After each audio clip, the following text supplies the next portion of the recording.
Hey everybody, Tony Gwynn Jr. from Gwynn and Chris. Welcome to my vlog. You can always catch me and Chris Cello on 97.3 The Fan from 3 p.m. to 7 p.m. on most days. Occasionally it's a little shorter depending on if we got a UCLA game, but that's neither here or there.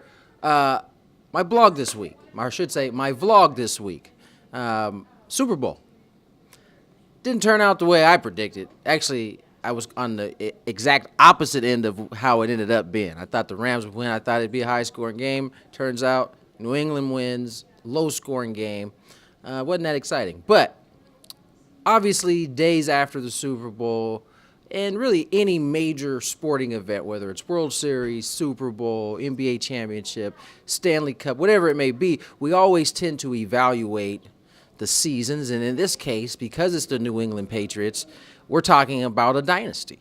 And it got me to thinking, why is it that the New England Patriots are probably the most disrespected dynasty of all of them, right? When we think of them individually, the characters we have, Tom Brady, doesn't affect him. I mean, Tom Brady is, I think, pretty widely renowned as the GOAT, right? Bill Belichick, same thing.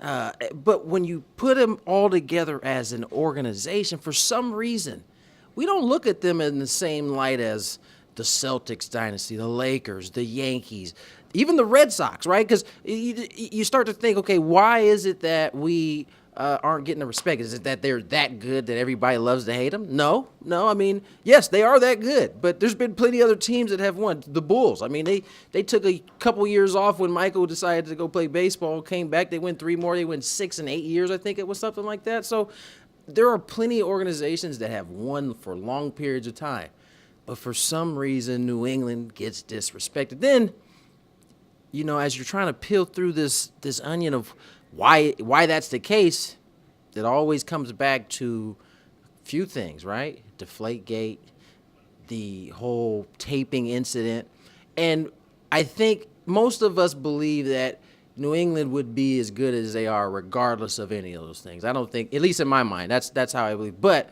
what it does is it places a slight bit of doubt in the back of your head. So now you no longer think of them in the same lines as a Yankee dynasty, a Cowboy dynasty, a Niners dynasty. You don't think of it the same way because there's that slight gray cloud that hangs over all of our heads. And regardless of how good we think these players are, Tom Brady, Bill Belichick, I mean, the list goes on and on of the great New England Patriots we've seen, but for some reason, that cloud hangs over, and for the rest of at least our lives, as long as it's going now, they could run off 10 more of these, and then maybe that might change. But even as we sit here today, there's no doubt about it that their dynasty is not viewed in the same light that we've seen all the other dynasties and all the other sports. And I have to believe that there is a piece of that gray cloud that hangs over kind of affects all of our thinking towards it.